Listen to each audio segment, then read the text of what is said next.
Charlie Bosu. Charlie, we planned this thing, chair. We're finally. Today I catch you. Charlie, the World Cup, they happy. How do you see it? Oh, no, so far it's been interesting. I mean, the fears from the start with regards to the politics and all the issues say, the World Cup won't be nice. No, I mean, I think we've forgotten about all those issues. I mean, of course, there are some people over there having fun. In the room, Charlie, there's a big elephant in the room with regards to the Iranians, with regards to Thomas Partey, and today we are hearing the Ivorian striker, Elikem. We are hearing things, and these are issues that have popped up that normally do not happen at World Cups. But aside that, the football started and everything has been put to rest, and the football has been good. I won't lie. I mean, the football has been very, very good. Yeah. I mean, some teams are living up to expectation. Other teams are faltering a bit, but still it's early days. So yeah, after we just started the second round, so there's a lot of football to play. Were you expecting what is happening right now? Did you expect like the upsets with the African teams playing draws and all that stuff? Did you expect all that? If you watch carefully, I don't blame the African teams not winning. I mean, two African teams won. Only two African teams won in the first round. Yeah. But if you look at it carefully, almost every African team played their toughest game in the group in the first round, except Ghana and Cote d'Ivoire. And Ghana and Cote d'Ivoire are the two teams that won. So it is to be expected. I mean, South Africa played against the host nation Mexico. I don't know if you can still call we can still call them one of us, but they played against Mexico. I mean, if you look at Morocco, they played against Brazil. That's their toughest game in the group. That was a nice game. Yes, you look at Senegal, they played against France, the toughest game in their group. So if it can be understandable if you look at it from that context. Cape Verde put up a good performance against Spain. So you will expect that going into the next round, the African teams will face less tougher matches, and then maybe we can rack up more wins. Like I've said already, they've given us 10 slots. We've been calling for it. We've all said the reason why African teams are not performing is because we do not have enough slots. Yeah. They've doubled our slots. So I personally I'm of the opinion that if at least two African countries do not make the quarterfinals, FIFA should revisit the slots they've given us. I think they should take some off. Oh, nah. I think this is our first time that they've given us these slots. They can cut us some slack. We should justify it, because if you look at the amount of European bigwigs left behind and the amount of countries that didn't qualify, we've been given 10 slots, and we should justify that. So I have high hopes for the African nations in the second round. I think at least 4 of them will make it to the round of 32. I'll be surprised if Morocco, Ivory Coast, Ghana, and Senegal do not make it to the next round. All right, let's talk about Ghana. Oh yeah. We played our first match against Panama last Wednesday. We won 1-0. What are your thoughts on that game? Look, there are some people who criticize it as not beautiful football. Look, but come on, I don't know what you guys are expecting. This is the reality of the Black Stars. This is not 2010. This is not 2014. This current Black Stars team we have is not good. At the start of the tournament, I said this Black Star squad is the weakest we've ever sent to a World Cup. Well, I think others will argue with you, but let's hear your point. I do feel it's the weakest team we've ever taken to the World Cup. And it is fact. If you look at the profile of players we've taken, the quality we've taken to the World Cups, I mean, I still believe 2014 was our best ever squad on paper. 2010 and 2010 and 2006 had that team cohesion that drove them. But this squad has none of these. They don't have a lot of quality in the team. They do not have. They have a lot of players being out of form. A lot of them also injured, and they also do not have that form or the years of the body of work of the team. It's not that encouraging. So I was really managing my expectations for this Black Star squad. But I always said, if we are to make any impact at all in this World Cup, the first thing we had to do was to win against Panama. And we did.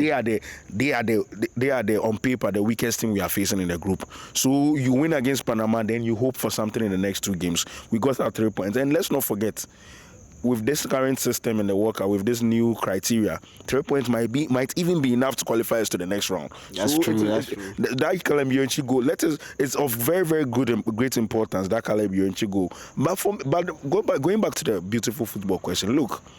Let's cut them some slack, especially the coach. This is his second game in charge of the team. You do not expect a coach to come in as a second game and then put up a Hollywood performance. No.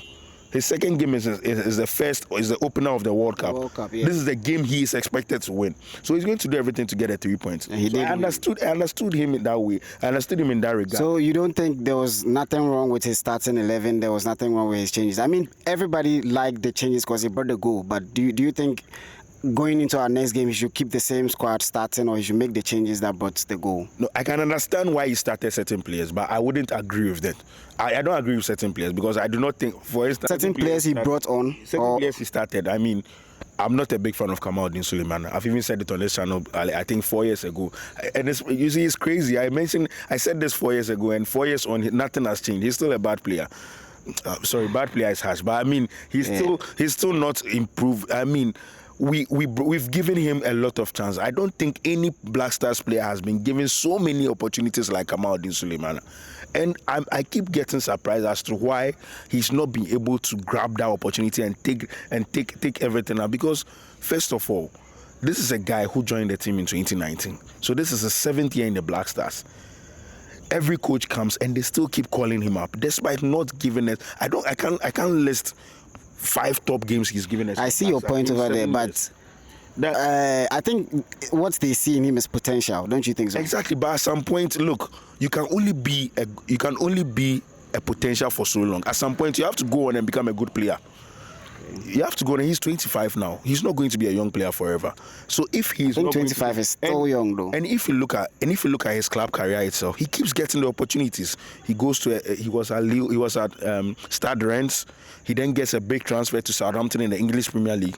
Gets relegated to the Championship. Then he gets another top move to Atalanta, who are doing well in the Serie A. We could pardon him for the move to Atalanta because at the beginning he was playing behind Ademola Lookman, but now Ademola Lookman has left. You understand? So you expect him to at least make a claim, stick a claim for yourself in both your national team and your club level, but he still hasn't done that. So I wasn't a big fan of him starting the game. I don't think he even did anything to change my mind in the game that he should have started. So going forward, I wouldn't want to see him starting personally. Also, there's a big question about Jordan Ayew. When I speak about Jordan, I'm caught in two minds because and I see where the coach is coming from. Right now, I think he's most people's problem in the team. Yeah, but you see, we have to understand the Jordan Ayew problem this way. This is a coach who has taken over the team, like I said, and he's only had 2 games. What he's going to do is to rely on what has happened in the qualifiers. And you look at the qualifiers, Jordan Ayew in 10 games scored 7 goals and provided 7 assists. He did everything for Ghana. Every coach coming into a team, seeing a player with this stats, is going to trust him. You understand? But for me, my point is about how to manage him. There are certain games he shouldn't stay that long in. I do believe he should have left the Panama game at least before the 70th minute, because it got to a point where the game didn't need a player like Jordan Ayew anymore. He needed to attack them more. And one thing I realized was when they saw that we had increased our intensity, they couldn't cope. So at that point, you take off Jordan, who isn't there to add up to help the cause of the players who want to increase the intensity and attack them more with pace. So I felt that was the point where we should have taken off Jordan. But then again, we waited to the last minute and we got the win, so it's all forgotten. But going forward against a team like England, maybe, I know this might sound controversial, but I think maybe in the game against England, where we are going to need someone to hold the ball up in the English third for as long as possible and to draw fouls to frustrate them, we might need the services of Jordan Ayew. Because they have good midfielders that would want to play the ball all around. So we need someone who can hold the ball. Exactly. So and one thing I'm very thankful for the England game is we are getting Thomas Partey back because he's going to stabilize the midfield a bit. We've seen Caleb Urenchi, who is a workhorse, and one thing I'm looking for in that pairing is I know Thomas Partey's legs are gone now. But what he still has is the brain. He can control a game. You think our match against Panama, if he was playing, do you think he would have affected the game? 100%. You think it would have been an easy win for us? I do think we would have had a better hold of the midfield than we did in the first half, because Elisha Owusu did nothing to help the cause of the day. I mean, if you had a Thomas Partey, he would have calmed down the game. He would have brought other players in, and let's not forget, Thomas Partey would have a player like Caleb Urenchi, a younger player who can run for him. And that's what I'm looking forward to in the English game. I'm not of high expectation again in the English game because once again they are going to come up against a superior midfield because England are going to pair Declan Rice and Elliot Anderson and maybe Morgan Rogers or Jude Bellingham as a 10. So it is going to be a tough task for them. But if he had been playing against a Panama team that do not have a midfield to match the Ghanaian midfield, it would have been a better performance from Ghana. But I'm looking forward to that partnership in the second. I'm looking forward to that partnership in the England game. I'm looking forward to seeing it grow and see what we can get from the next 2 games. But for me, I do still believe not all is not lost. Even if we lose against England, I do not think all is lost. We can still qualify and we can still get a draw or a win against Croatia and qualify. So I'm just calm about the England game for now. All right. So about the England game, what's your prediction? It's going to be our most difficult game of the round. If you had asked me this question 2 months ago or 3 months ago under Coach Otoado, I was very confident we're going to get walloped. Like at least 5. I was talking about 5, 6, 7s. But I look at Carlos Queiroz and how he sets up. His strategy is all about staying in the game for as long as possible. Not conceding and staying in the game, not losing the game for as long as possible. And to be fair, that's a good strategy. And for a team like Blasters, which is very, very lacking in quality, I think that's the best strategy for us. So if he takes that same strategy to the England game, we might at least, because if you watch the game against Wales and the friendly against Wales and the game against Panama, it was the same thing. Very poor first half where the team defended a lot. Then in the second half, they got one sniff a goal and they scored. That was the modus operandi for the game. And also, let us not forget, the Black Stars have never lost the second game of any World Cups we played in. Any World Cup group stages. In 2006, we beat Czech Republic 2-0 in the second game. In 2010, we drew 1-1 for Australia. In 2014, even though we lost 2 games in that one, we drew 2-2 versus Germany. In 2018, we didn't qualify. In 2022, we beat South Korea 3-2 in the second game. So the second game omen favors Ghana a little. Second game omen. Yes. The second game omen favors Ghana a lot, and we can even take it to the AFCON too. We always play well in our second game. So maybe for what is worth, the omen can be on our side. Yes, we can take England game. We can take something out of that. For what is worth, we can take something out of that. So yeah, I do feel all is not lost. For me, I'm relaxed about the England game because I do think even if we lose, we can qualify. We can still qualify. Our qualification is not going to depend on the England game. All right. And okay, so where do you think Ghana will reach in this World Cup? A round of 32 will be okay, and it will be the fair result for this team, this quality we have right now, the quality of team we have right now. But for me, I'm more interested in what happens after the World Cup because we've unearthed certain players we need to grow. We cannot fail this generation. We failed the generation of the last 5 years. There are certain players emerging now. We cannot fail them. I tweeted after the game against Panama on yesterday that, look, we are building a team. We are building the next generation of the Black Stars from now. There's an AFCON next year. For me, I feel, knowing what I've seen about Ghana and how we handle football in the last 20 years, nothing builds a Black Stars more than a good under-20 or a good under-23 team. So, let me explain that point further. Anytime we've had a good Black Stars, it has come at the back of an under-20, an under-17 or under-23 team going on a run in a tournament.